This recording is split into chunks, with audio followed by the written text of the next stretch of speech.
Some battles aren't fought with fists. They're fought with lawyers, locksmiths, and the cold calculation of betrayal. For 28-year-old Molly Graham, her dream of a quiet bungalow and escape pod bought with years of relentless freelance coding became ground zero for a war she never asked for. I never imagined that the key to my own front door would unlock the deepest, most agonizing conflict of my life, forcing me to confront the toxic truth about the people who raised me. The family I always fixed was now systematically trying to dismantle me, piece by painstaking piece, to steal the one thing I earned. Could I survive their ultimate attack, or would they succeed in proving that the one thing I truly owned was my own despair? Like, share, comment, and subscribe to our channel. We always appreciate the time you spent here with us. The old brass key felt cold and sharp in my palm, a tiny piece of metal that meant the world. This was it. 900 square feet of silence. I stood on the cracked concrete porch of the bungalow, my knuckles white on my laptop bag. I'd worked 5 relentless years coding websites until my eyes burned, hoarding every penny from my freelance work and the small inheritance from my great aunt. All for this, the Molly Graham escape pod. It was my secret, my quiet declaration of independence from a family that had only ever seen me as the fixer. I was the one who co-signed car loans, the one who mediated the screaming matches, the one who paid the light bill when Ben, my brother-in-law, forgot.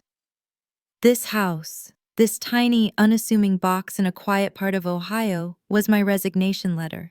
I let myself dream of paint colors: sage green for the living room, a deep blue for the bedroom. I slid the key into the lock.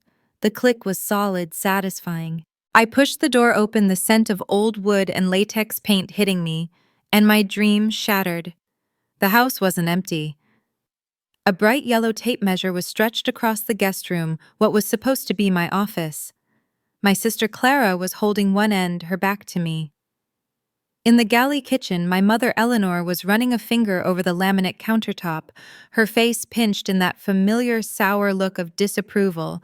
My voice came out as a dry, hollow whisper. "What are you doing here?"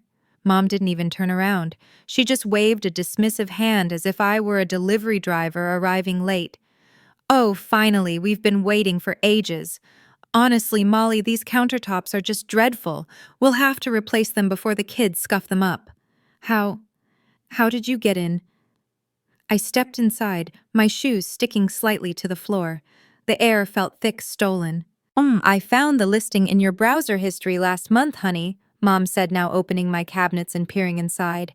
"So clever of you to find a place for Clara and Ben." I just called the realtor and explained the situation. She was so understanding. I had a key made yesterday, of course. We couldn't very well wait on the porch. The words hit me like physical blows. My browser history, a key. An electric coldness washed through me, so profound it made my hands shake. My one secret, my one protected space, violated before I'd even spent a single night in it.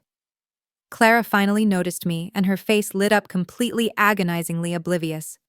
She pressed her phone back to her ear, the tape measure dangling from her other hand. "Ben, she's here."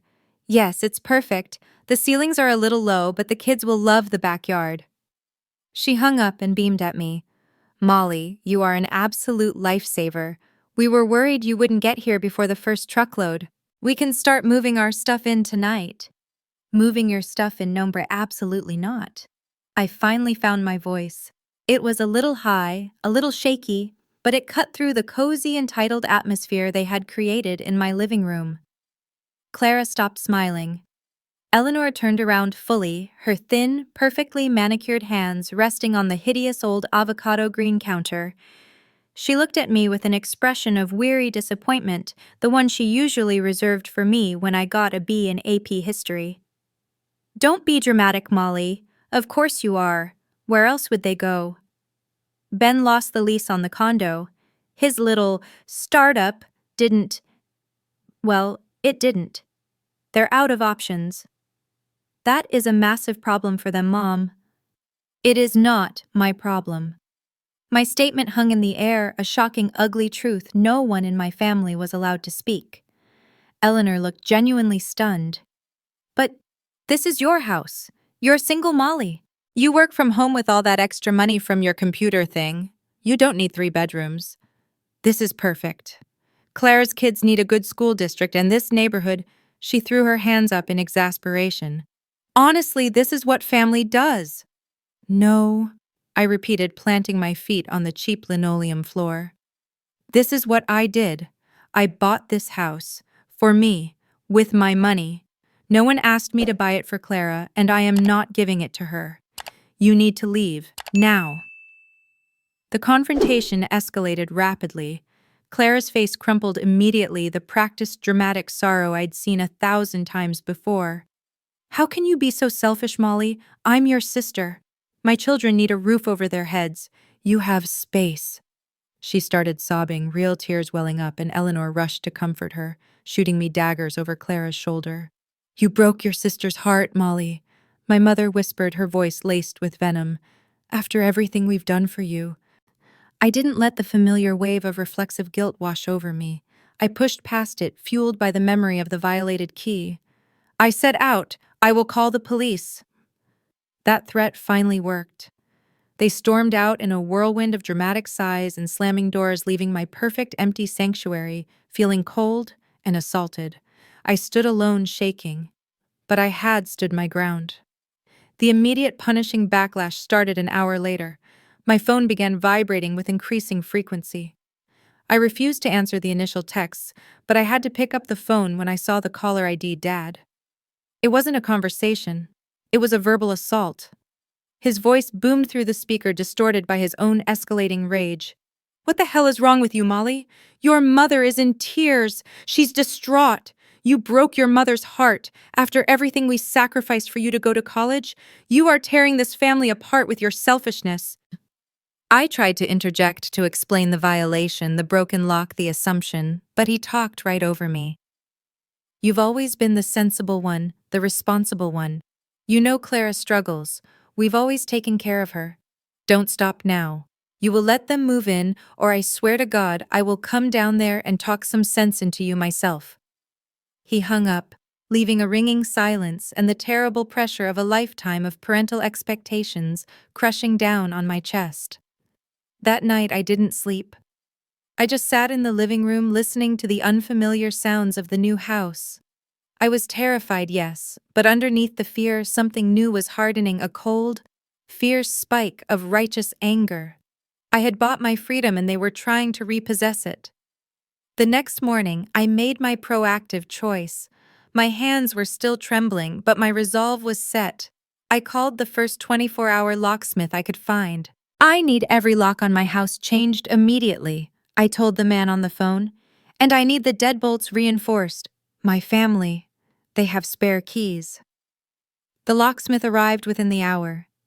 The sound of the drill, the scrape of metal, the final heavy thunk of the new deadbolt sliding into place was the best sound I had ever heard. It wasn't just metal moving, it was the sound of a boundary being enforced. I felt a fleeting, pure sense of relief. But that feeling was short-lived. Later that afternoon, a notification popped up on my email, Bank of America.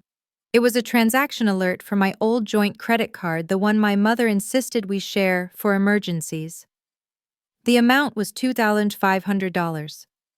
The charge description was cold, brutal, and painfully specific, the Statesman recliner. My father's favorite oversized, hideous leather chair that he'd been eyeing at Big Bob's Furniture. My breath hitched. They hadn't just used the card for an emergency. They had used it for an act of pure spite and theft. They were flexing their power, proving that even outside my house, they still controlled my finances. They were sending a message. You may have changed your locks, but we still have access to your life. The knowledge that my family had committed fraud on an old credit card to buy a piece of furniture they knew I hated, was the ultimate violation. The cold electric shock from yesterday turned into a desperate, furious fire. They were thieves. And my resolve solidified. I would not be silenced, controlled, or stolen from ever again. I spent the next 4 hours battling the credit card company. My hands were shaking so hard I kept dropping the phone. Reporting the $2,500 Statesman recliner as fraudulent felt like crossing a nuclear line. It wasn't about the money. It was a necessary declaration of war. You may have broken into my house, but you won't steal from me. When I finally got a confirmation number for the fraud report, I knew the relative peace I'd had after the lock change was over. And I was right. Eleanor called immediately, her voice switching seamlessly between wounded indignation and cold fury. How could you? Are you seriously accusing your own father of being a thief? We used that money for a much-needed piece of furniture. We've been paying your medical bills for years. This is what happens when you cut us off. We have to fend for ourselves.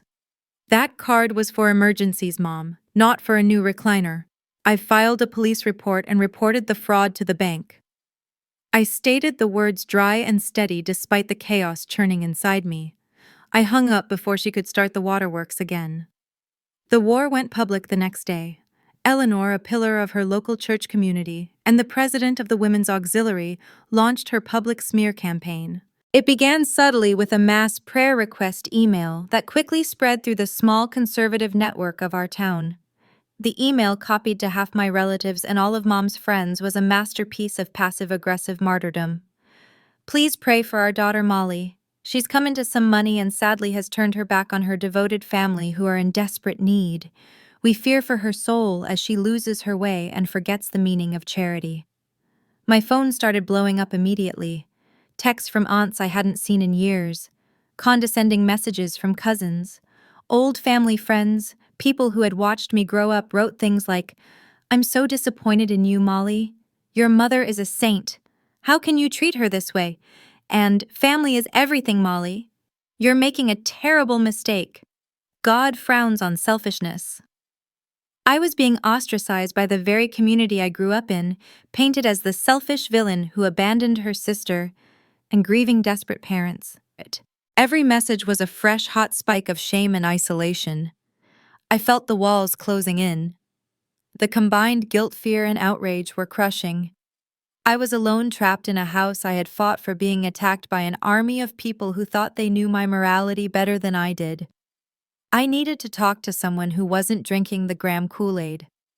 I called my college friend Sam Chen. I hadn't spoken to her in a few months, but Sam was my anchor to reality, the most no-nonsense person I knew. I started to explain, my voice breaking on the words "stolen key" and "fraudulent recliner." Before I could finish, Sam's reaction was immediate and furious. "Molly, stop. I am going to say this once. They are gaslighting you. This isn't a family dispute. This is a coordinated attack. This is a cult, and you're leaving and they're punishing you. You need to stop trying to defend yourself to them and start protecting yourself from them." Sam's validation was a lifeline. It was the first time someone had confirmed my feelings weren't hysterical or selfish. It gave the confusion a name: attack. Sam immediately went into logistics mode. "I have a friend, Jenna. She's a paralegal at a firm here in Columbus. She handles a lot of high-conflict family trusts and estate stuff. She knows how these manipulative families operate. I'm connecting you two right now." Jenna called me an hour later. Her voice was calm, clipped, and professional. She didn't offer sympathy. She offered strategy. "Molly, you have to be 2 steps ahead," Jenna said. "They are counting on you being emotionally wrecked and scared. Don't be. You need to install cameras right now, get a Wi-Fi system, and you need to start a FU binder." I choked out a laugh. "A what?" "A binder, a digital folder, a spreadsheet. Document every text, every email, every voicemail, every social media post, even the prayer requests, dates, times, content. If they show up, you record it. If they leave a note, you photograph it. They have shown you who they are. Believe them. They have escalated to fraud and defamation. Assume they will escalate to physical intimidation." Jenna's advice gave my cold rage a purpose. I spent the rest of the day researching camera systems and printing out my mother's sanctimonious emails, creating a digital folder for David's threats, and saving Clara's passive-aggressive social media posts. The "fuck you" binder was my new sanctuary. The next afternoon, the eerie sense of isolation was confirmed. I was typing up notes for the binder when there was a gentle, insistent rap on my front door. I looked through the peephole. It was an older woman, Mrs. Peterson, a member of my mother's church, someone I'd only ever seen at potlucks. She was holding a casserole dish wrapped in foil. She smiled with exaggerated sweetness. "Dear, I'm Mrs. Peterson," she said through the door. "I'm from your mother's church. I just wanted to drop off this casserole and to let you know your family is here." My stomach bottomed out. "They're parked just down the street," she continued, lowering her voice conspiratorially. "They look so sad waiting for you to let them in. You know, just in case you change your mind." She gave me a wide, pitying smile. "They look like they've been there a while." My blood ran cold. I wasn't just being harassed, I was being watched. They were sitting in their car down the street, waiting, using a religious community member as a pawn. They were staging a surveillance and emotional siege. The casserole wasn't a gift, it was a reconnaissance mission. I thanked Mrs. Peterson stiffly through the door and refused to open it. She left, her expression now one of righteous disapproval. I went straight to my laptop. The security camera package had arrived that morning. I had to install them now, before they came back. I didn't sleep that night, instead spending the hours furiously mounting the Wi-Fi security cameras. I installed one facing the porch, one covering the driveway, and one pointing toward the back gate. The red blinking lights felt less like a comfort and more like a necessary warning sign on a war zone. I had just finished securing the last wire when I heard the distinct heavy rumble of a large vehicle outside. I froze, heart hammering against my ribs. I grabbed my phone and opened the security app. My blood went instantly cold. It wasn't a car, it was a U-Haul truck backing slowly into my driveway. Standing on my porch, oblivious to the camera, were my father David and my brother-in-law Ben. David was carrying a large, heavy-looking crowbar. This wasn't a social call. This was a direct physical invasion. I was on a video call with a major client trying to finalize a contract, but I couldn't focus. I watched the live feed in a tiny window on my screen. My father, his face set in a mask of determined righteousness, didn't even knock. He inserted the tip of the crowbar next to my new reinforced deadbolt. There was a sickening tearing sound of splintering wood, and then the heavy thwack of the lock set being smashed inward. Ben shoved his shoulder against the door. It groaned, buckled, and then swung open. I gasped, covering my mouth with a trembling hand, momentarily silencing the client's voice in my ear. They had broken down my door. The camera feed showed them walking inside, David carrying the crowbar, Ben carrying a toolbox. They were talking, but the mic didn't pick up their words clearly. I heard Ben's laugh, low and arrogant. They walked into my house as if they owned it. 10 minutes later, the U-Haul finished backing up. Clara and Eleanor climbed out of the cab, already directing operations. Clara, beaming, pointed to the porch. Eleanor, arms crossed, pointed to the side of the house. They didn't look desperate. They looked entitled. They were directing David and Ben as they pulled out what looked like a cheap, oversized sectional sofa and began wrestling it toward my porch. They were carrying their furniture into my living room. My terror evaporated, replaced by a white-hot crystalline rage. This was the moment. I could either submit and lose everything, or I could fight. There was no middle ground. I unmuted my client call, my voice tight and strained. "Mr. Peterson, I am so sorry. I have a genuine, immediate, and extreme family emergency. I have to go." I didn't wait for his response. I ended the call and flew out of my chair. I grabbed my keys, shoved my laptop into my bag, the laptop with the house deed saved to the desktop, and flew out the door of my rental apartment. I had to get there before they were settled. I had to get there before they changed the narrative. As I sped toward the house, my heart was trying to escape my chest. I drove too fast, weaving through traffic, visualizing the confrontation, rehearsing my words. "They are thieves. They are trespassers. This is not a family disagreement." I dialed 911. My voice was surprisingly steady, cold as Riverstone. "I am watching 4 people actively breaking and entering into my home. My name is Molly Graham. This is my address. They have a U-Haul. They have already broken the lock. I am the sole owner of the property. Please send help immediately. I kept talking, giving the dispatcher the license plate number of the U-Haul and describing the people involved. It was a home invasion, plain and simple. I slammed the car into park 2 houses down from mine. I didn't dare pull into the driveway. 2 police cars were already there, their lights flashing blue and red, painting the familiar suburban street in a surreal, urgent glow.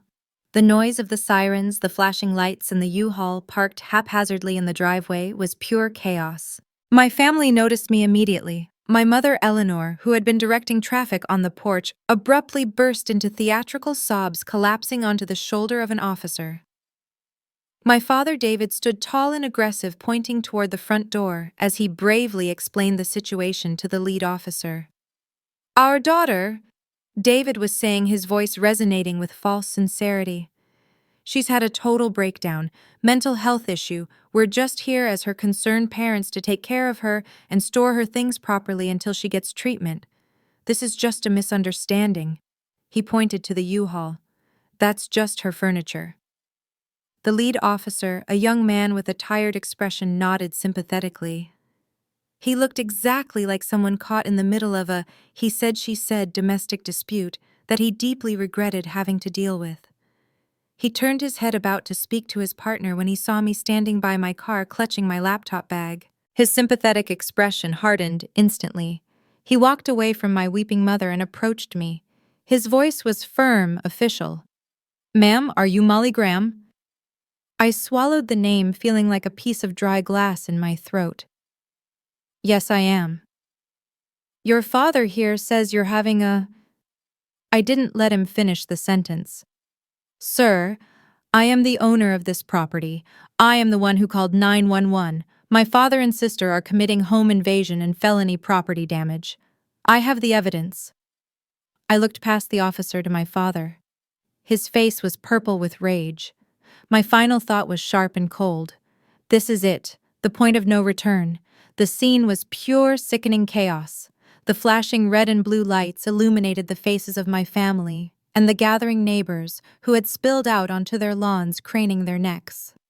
My mother, Eleanor, was now shrieking a high, piercing sound that cut through the sirens. Clara was screaming from the porch, a furious, ugly sound, not the usual practiced tears.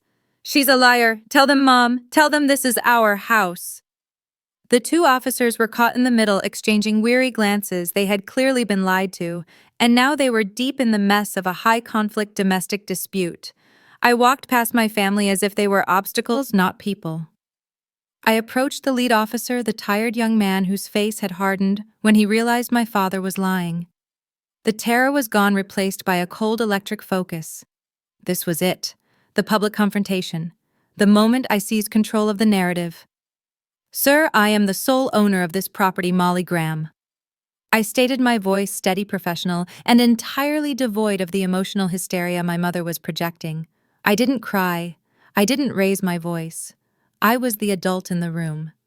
I opened my laptop, pulling up the digital file. "Here is the deed registered in my name 2 months ago, and here is my driver's license with this address." The officer carefully compared the names. He gave a sharp, definitive nod. "All right, ma'am, we have that. Now about the entry." "Entry was not permitted, sir. It was a forced entry." I continued, holding up my phone. The security app was still open, the timeline running. "And here, sir, is the video proof. The feed from the porch camera recorded 20 minutes ago." I tapped the screen and played the video for the officer. The camera had captured it perfectly. My father, David, his face contorted in a sneer, inserting the crowbar next to my newly reinforced deadbolt. The sickening, loud crunch of the wood splintering, followed by the heavy thwack of the metal being ripped out. Then David and Ben kicking the door inward. The sight of my father actively smashing my property was definitive. The officer's face went from professional indifference to stone-cold seriousness. He exchanged a look with his partner that clearly communicated, "This is not a domestic dispute. This is a crime." The footage had finally silenced my mother's shrieks. David, seeing the camera feed and realizing the magnitude of what I had just shown, stepped forward, his eyes wide and panicked. "That's doctored. She's tricky with computers, she fakes everything." Eleanor instantly chimed in, tears suddenly gone. "It's true. She's vindictive, she's crazy. She reported us for credit card fraud. What kind of daughter does that? That tells you everything you need to know about her mental state." Clara was nodding furiously behind her, sensing they had found a new angle of attack, delegitimized the accuser. David attempted to bully me, stepping directly into my personal space, his hands tightening into fists. "You ungrateful brat, you'll—" The lead officer cut him off instantly. "Sir, step back. Now." He put a firm hand on David's chest, pushing him back a step. "We are focusing on the breaking and entering right now, but is it true that you were reported for credit card fraud by your daughter?" He asked me, his eyebrow raised. I met his gaze unflinching. "Yes, sir, I did. Because they used my credit card without my permission to buy furniture. I filed a police report 2 days ago, report number 8B72. I pulled up the confirmation page in my fuck you binder on my laptop. I can forward all documentation to your precinct immediately." I had countered their trump card with my own bigger one. David and Eleanor's frantic attempts to discredit me had only served to confirm I was telling the truth about their criminal actions. The officer had heard enough. He turned his attention entirely to David, his tone now one of cold professional finality. "Mr. Graham, here is how this is going to go. You have 2 choices. You can be arrested right now for breaking and entering felony property damage and filing a false police report lying about your daughter's mental state to gain entry, or you and your entire party will get all of your property out of this house, off this lawn, and leave this property. Now. Do you understand the difference?" The color drained out of David's face. He looked at the shattered wood of the door frame, then at the officer's partner, who was already starting to radio in the information. He deflated the bully's energy, collapsing in the face of legitimate authority. "We'll move the stuff," David muttered, his voice defeated. "We'll leave." The officer stayed and supervised the move. The sight of my family, the powerful controlling Grahams, shamefully wrestling their ugly oversized furniture back into the U-Haul, under the glare of police lights and the staring eyes of the neighborhood, was a hollow, agonizing victory. Eleanor wept continuously, but they were no longer theatrical tears. They were real tears of frustration and humiliation. Clara and Ben looked like scared, petulant children. They were forced to remove every single piece of furniture. The process was agonizingly slow. I stood on my lawn, not speaking, not moving, watching the humiliation unfold. The neighbors, initially sympathetic to my mother's prayer request, were now retreating back inside, shocked by the reality of the scene. Finally, the U-Haul was loaded. The officers gave David a stern, final warning. "If you or any of your party set foot on this property again, you will be arrested for trespass. Do you understand?" David nodded, his jaw clenched so tight I thought his teeth would crack. The U-Haul pulled away slowly. My father, in the passenger seat, leaned out the window. His face was purple with rage, his eyes burning into mine. "You're dead to us. You hear me? You are not our family. You will regret this." Then they were gone. The flashing lights followed them down the street, and then the silence returned. I was left standing on my lawn, looking at my shattered door, a cold, heavy feeling settling in my stomach. The victory was absolute but hollow. I had won the house, but I had lost the war for peace. David's threat hung in the air, heavy and absolute. I had severed the relationship to save myself, and now I had to deal with the deadly consequence. They were no longer family who would harass me. They were enemies who would destroy me. I looked at the broken door and the empty driveway, realizing the battle was over, but the war was just beginning. The temporary peace after the police left lasted exactly 3 days. On the 4th day, a man in a cheap suit served me papers as I was walking to my car. The envelope was thick and ominous. The moment I saw the letterhead, the high-priced law firm my father's union used for commercial disputes. I knew this was the nuclear attack. I called Jenna immediately, my voice a tight wire. I read her the documents over the phone, pacing my living room, stepping over the fresh spackled wood where my doorframe had been repaired. My parents and Clara were suing me. The lawsuit wasn't just for trespass or damages, it was for the house itself. They were claiming I had bought the house with commingled family funds, referring to the small checks I had written them over the years to help out, and their inflated recollection of my great-aunt's inheritance and that a verbal contract existed promising the home to them in their time of need. They were seeking a constructive trust, a legal maneuver, to have the court declare them the rightful owners. My hands felt clammy and cold. This was the ultimate betrayal. They didn't just want to take my house. They wanted to use the legal system, a pillar of American justice, to steal it and prove me a liar in the process. They were counting on my emotional collapse. Jenna's response was grim. "They are going for broke, Molly. They're betting you can't afford the legal fees to fight this. And frankly, they have a good, albeit dirty lawyer. We have to prove beyond a shadow of a doubt that every penny was yours." The next week was the lowest point. I lived in a state of grinding exhaustion fueled by coffee and sheer terror. I sat with my actual lawyer, a kind, expensive man named Mr. Ellis, for hours sifting through ancient bank records. I traced the lineage of the great-aunt's inheritance, proving it had never been commingled. I meticulously documented 5 years of my freelance deposits. The financial weight was crushing.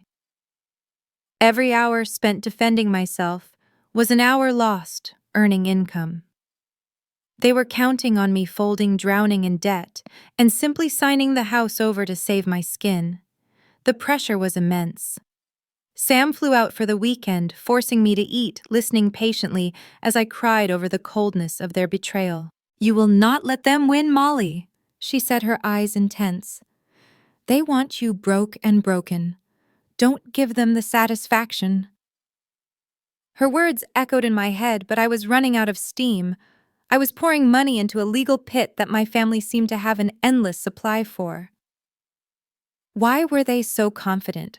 Why were they willing to spend thousands to secure a house they had never contributed a dime to? It was during one of my desperate sessions of compiling my own financial records, proving every penny was clean, that the aha moment struck a lightning bolt of cold, terrible clarity. I was tracing the deposits from my father, who occasionally paid me for side jobs I'd done for him. David, a union electrician, was obsessed with two things: his image as a community pillar and avoiding taxes. For 20 years, he had run a major cash-only rewiring business on the side, boasting to me and Clara about how the G-men would never catch him. He called it smart budgeting. My mother, Eleanor, a part-time bookkeeper, was the one who meticulously cleaned the money, filtering the stacks of cash through various shell accounts and inflated business expenses. And Ben's failed startup, was funded by a suspiciously large small business loan that, knowing Ben, had to be fraudulent in its application. My family didn't fear financial ruin from me. They feared discovery. They believed they were above the rules, untouchable by the law. They only respected one kind of authority, the kind that could put them in jail and take away their comfortable, secretly subsidized lives. My heart hammered against my ribs, but the fear was now mixed with a terrifying resolve. I realized the only way to fight a war started by financial manipulation and greed was to use a bigger, non-emotional weapon: the law, the real law. My plan formed cold and sharp. I wasn't just going to defend myself, I was going to attack the source of their power. I told Mr. Ellis I needed 3 days to compile new evidence. I didn't tell him what for. I retreated into my bunker, fueled by pure adrenaline, and began creating a second terrifying FU binder. This binder was not for my lawyer or the lawsuit. It was for the Internal Revenue Service. I spent hours meticulously documenting everything I knew. I had receipts, texts where David bragged about a cash payout, and most crucially, the name of the Shell LLC my mother used for her bookkeeping services that allowed her to filter the funds. I used the security footage of the break-in, the one that showed David's desperate rage, as a chilling visual introduction. I included the documentation of the fraudulent Statesman recliner purchase. I even included the public record details of Ben's suspicious loan. It was a detailed 20-year roadmap to my entire family's financial ruin, all neatly packaged under the guise of concerned citizen reporting. This was the ultimate choice, the true climax. It was an act of cold, terrifying self-preservation. It meant burning the bridge to ash forever. There would be no turning back, no Christmas cards, no future possibility of reconciliation. This was the terrible necessary cost of my personal freedom. I wasn't just building a wall, I was calling in an airstrike. I sealed the thick, heavy package. The return address was a P.O. box in a city 2 hours away. The destination was the IRS Criminal Investigation Division. I drove out of town, my hands gripping the steering wheel so hard my fingers were white. I couldn't bring myself to send it from my own town. I didn't want a postal worker to recognize the address. I parked outside a large anonymous post office in a strip mall. I looked at the package, the weight of my entire future in my hands. I looked at my phone, a text from my mother. "Our lawyer says you have no case. This is your last chance to sign the house over and stop this. We're waiting." I looked at the text, then at the package. I typed back a single sentence, "See you in court." I dropped the package into the chute. It fell with a heavy, final thud. I didn't wait. I turned off my phone, blocked all their numbers, and drove home. I had done the absolute worst thing I could ever do to my family, and I was terrified. But beneath the fear, there was a strange, undeniable sense of empowerment. They had forced me to fight their war on their terms, using emotional weapons. I had ended it on mine, using an immovable object, the law. The financial reckoning was now out of my hands. I knew with grim certainty that I would be free soon. The days immediately following the package drop were consumed by a terrifying total silence. It was deafening. My phone, once a relentless machine of accusation and threat, was quiet. My family's numbers were blocked, of course, but even the third-party attack vectors, the anonymous calls, the concerned citizen emails, had stopped. They were regrouping, or worse, the IRS was. 3 weeks into the silence, an email from Mr. Ellis, my attorney, popped up. The subject line was curt: "Graham vs. Graham dismissal." I felt a dizzying surge of relief and apprehension.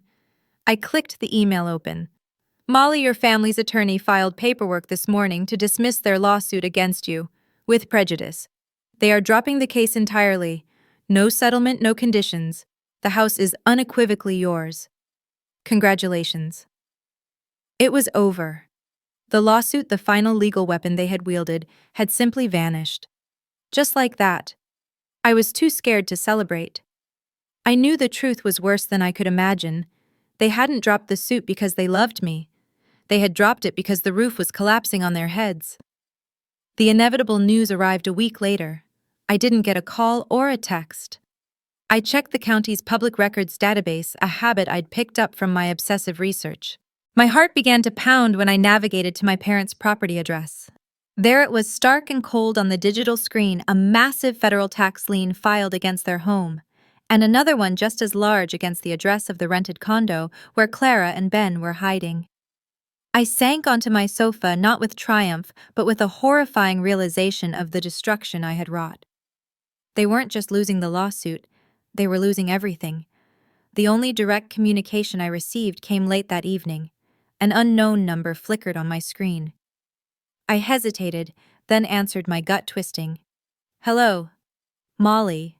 It was my father's voice, but it wasn't the booming enforcer, the man who shouted me down and commanded my obedience. It was a dry, rattling whisper, the voice of an old man broken by fear. You did this," he said, the words barely carrying over the line. They're taking the house. They're auditing everything. Clara. Ben. They said something about a financial investigation stemming from an anonymous report. Why? The sorrow I expected to feel never came. Hearing his defeat didn't bring me joy, only a profound, chilling sense of finality. He was pleading not as a father, but as a victim caught in a trap of his own making. He still couldn't comprehend that his choices, the threats, the fraud, the home invasion had consequences. He only saw my actions. I stood in my kitchen, the sunlight from the setting sun streaming through the window of the house I had saved. You sued me, Dad. I stated, my voice low and steady. You broke down my door and tried to steal my only asset and destroy my life. You all made your choices. I just made mine. Goodbye. I hung up. I didn't wait for his reply, his rage, or his tears. I deleted the number and made sure every single family contact was fully scrubbed from my digital life. The action was final, heavy, and profound. It was the severing of a limb to save the body. It brought an immediate aching quiet, not triumph. It was the terrible necessary cost of my freedom. I looked around my living room, the rebuilt doorframe, the security cameras blinking, and realized the house was saved, but it was tainted. It wasn't a sanctuary. It was a fortress, a symbol of the terrible war fought within its walls. I pulled out my laptop and called a realtor. My father's threat that day on the lawn, "You will regret this," still echoed. I wouldn't let regret or fear define my future. I wasn't running away. I was moving on. I was selling the house and leaving the town, ready to find a place where the concept of family wasn't synonymous with a non-consensual contract of endless destructive obligation. The air smelled different here, cleaner, drier, vast. 1 year later, I was sitting on the balcony of my apartment in Austin, Texas. It wasn't a house I didn't want the responsibility of a fortress again, but it was mine. It was clean, sunny, and entirely chosen. The furniture was minimal, modern, and exactly what I wanted, not what my mother had deemed appropriate. I had followed through on my plan, selling the bungalow quickly, using the profits to fund my move and settle into a new city where the name Graham meant nothing. My freelance web development business was thriving. I had more clients than ever, partly because I was no longer emotionally exhausted, and partly because I had learned how to enforce contracts and boundaries without fear. My friend Sam Chen, who had been my anchor through the entire crisis, was already here sipping iced coffee in my small kitchen. She had been the one to convince me to move. "Why stay when you can restart?" she'd asked. My phone buzzed on the railing. I glanced at it, a text from a new client with a question about a feature implementation. I smiled, a genuine, easy smile, and answered it calmly. A year ago, that little digital notification would have sent my heart rate spiking, a conditioned response to the thousands of accusatory texts I'd endured. Now, it was just work. I had a new phone number, a new address, a new life, and most importantly, a new relationship with technology. I looked out over the sprawling city, reflecting on the last year. My family had viewed family as an unbreakable, non-consensual contract of endless obligation. They saw my success as their resource to be plundered. I now saw Community Sam, my new friends here in Austin, the small group of developers I met with weekly, as a voluntary association built on mutual respect and shared values. I had chosen this family, and they had chosen me. There was no debt, only friendship. I checked my email. An unfamiliar name in my inbox caught my eye. It was from a cousin, Martha, someone I'd never been close to. "Hey Molly, I don't know if this is still your email. I just wanted to reach out. I heard what happened with Mom and Dad, all of it. What they did to your house in the lawsuit, it wasn't right. I'm sorry, I hope you're okay. I hope you're happy." My eyes stung, not with sorrow but with the shock of external validation. It was the first sign that the fallout hadn't just been on their side. The lie they had lived was beginning to fracture the rest of the extended family. I put my phone down. I could reply or I could ignore it. I could let the silence stand, or I could tentatively open a new limited line of communication, one defined entirely by my terms. The decision wasn't urgent. The power was mine. And that I realized was the most satisfying feeling of all. Later that afternoon, I was preparing to head out on a date with Michael, a kind, thoughtful engineer I'd been seeing for a few weeks. He respected my boundaries with a reverence that at first had felt foreign, but now simply felt right. He would never show up unannounced. He would never assume. I stopped by the full-length mirror. I wasn't just Molly the daughter, or Molly the fixer. I was just Molly Graham, a woman who fought for her home and won her freedom. The person I saw reflected was stronger, clearer, and truly free. I picked up my keys. The keychain was simple, holding only my car key and the key to my Austin apartment. No spares hidden for emergencies, no copies held by anyone else. Just mine. I took one final look around the apartment, then walked out the door and locked it. I was ready to face the horizon.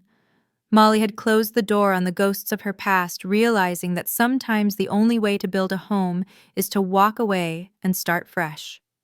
Her story of betrayal and triumph is finally complete. Now we want to hear your thoughts. Have you ever had to choose between family and freedom? Let us know in the comments below. We read every single comment on your thoughts. If you enjoyed this journey of empowerment, please subscribe for more true-to-life narratives. Thank you for listening. This has been a story from Revenge Hour. We'll see you next time.